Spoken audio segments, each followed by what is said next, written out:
Hey, it's your favorite mental health therapist, life coach, whatever you want to call me.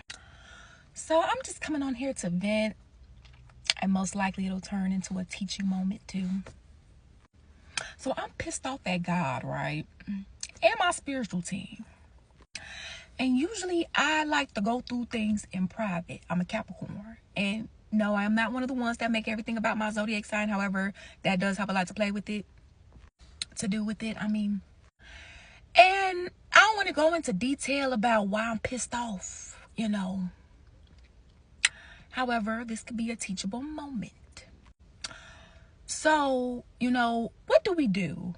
How do we navigate a connection with the Holy Spirit and our spiritual team of love and light? And when I say spiritual team, let me be clear. I'm saying spiritual team because if I sat here and named everybody that's on my spiritual team, we'd be here all day.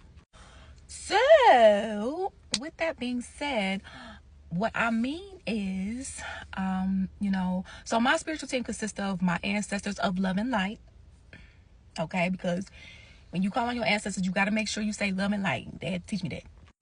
Because not every ancestor you had, is of love and light. Some of them still have those evil ways they used to have when they was here. And so my ancestors of love and light, archangel, different type of angels, because there's multiple different species of angels, okay? So them, all type of ascended masters, other light beings, and star sea beings, galactic, and of course God, right? Jesus Christ, I am, Jehovah Jireh, whatever the name you call. And so on and so forth. Okay, we deep. And this is why I be telling people, you do not play with me. Do not crosswalk in karma.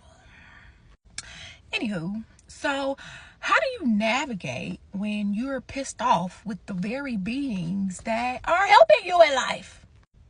Well, you feel your feelings. That's one. Because you are allowed to feel how you feel. You just got to be mindful of what you do when you feel how you feel, when you feel how you feel. So, I'm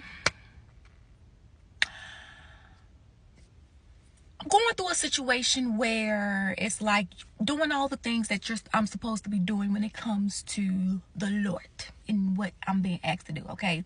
Obedience. And no, I'm not perfect, okay? God does not pay attention to perfectionism. Perfectionism does not exist. God does not expect us to be perfect. God does not expect us to be holier than thou. For those that like to strive for perfection, you're striving for something that doesn't exist. Though I understand you want certain things to be in order. But honey, don't stress yourself out for something that doesn't exist. I had to learn that too. So, the connection that I have with them is sort of like you having a physical friend, right, in the 3D. Now, you're going to hear me say 3D and 5D. Now, there's more than 5 dimensions, but when I say 5D, I'm more so talking about consciousness. I will talk about consciousness in another video for those that, may not know, okay? Well, so you tell God what's going on. And in this case, God already know. We've had several conversations about this same topic. Okay. And, yes, and don't ever get it twisted. God responds. In fact, God woke me up this morning.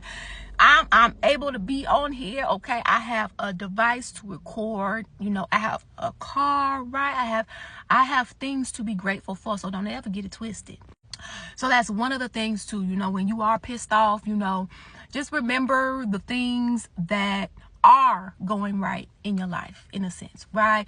But at the same time, I'm not going to pretend and sit here like, you can't be grateful and frustrated at the same time, because two things can exist.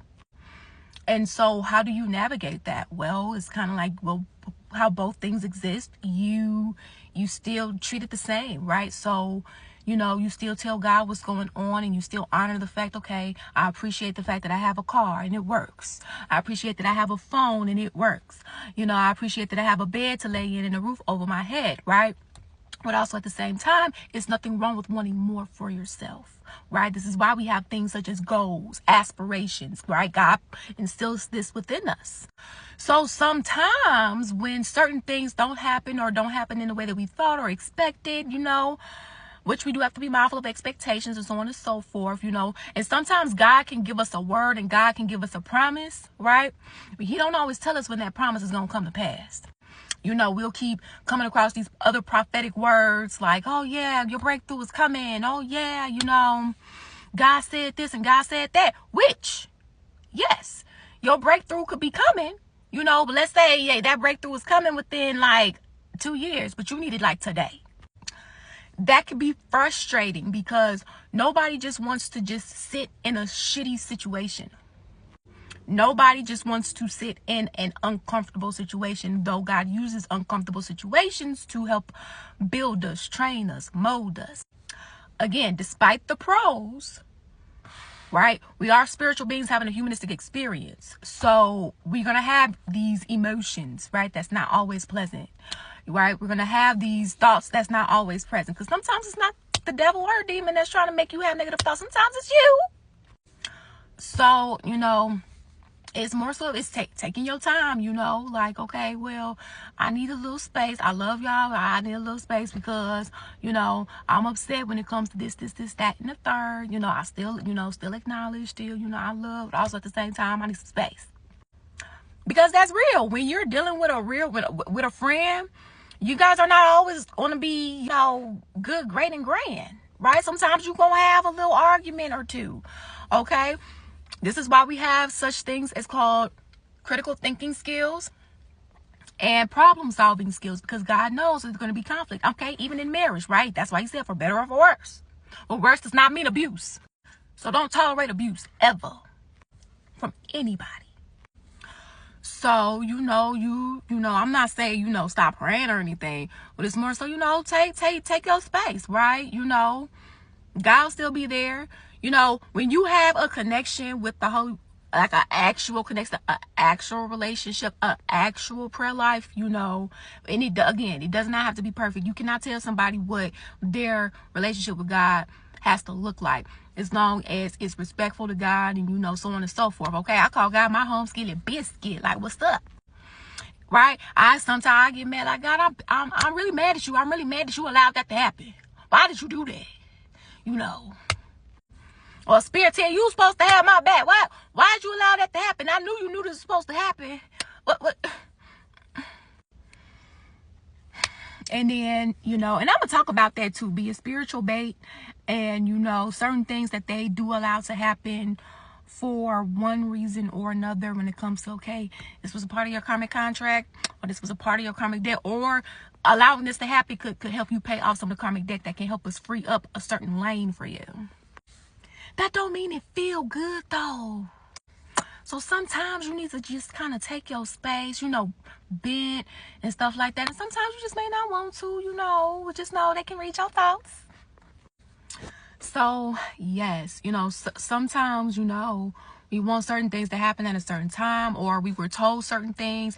And don't get it wrong, God is not a man where he should lie, or non-binary, whatever you call. So it's knowing that God keeps his promises. It's just, sometimes you can feel disappointed at times when, you thought it was going to happen a little bit sooner and so on and so forth, right? That doesn't mean it's not going to happen. It's just taking a little bit longer than expected. So delay does not mean denial. And I was just talking to one of my other metaphysical buddies about that. Delay does not mean denial, but that doesn't mean that you like it. And that doesn't mean that you're not frustrated. And that doesn't mean that you can't express your frustration and anger to God. That doesn't mean that you can't be upset, right, when it comes to God, right? It also, you patch it back up, right, eventually, and we get back together. And, we also still got to stay on our mission, too.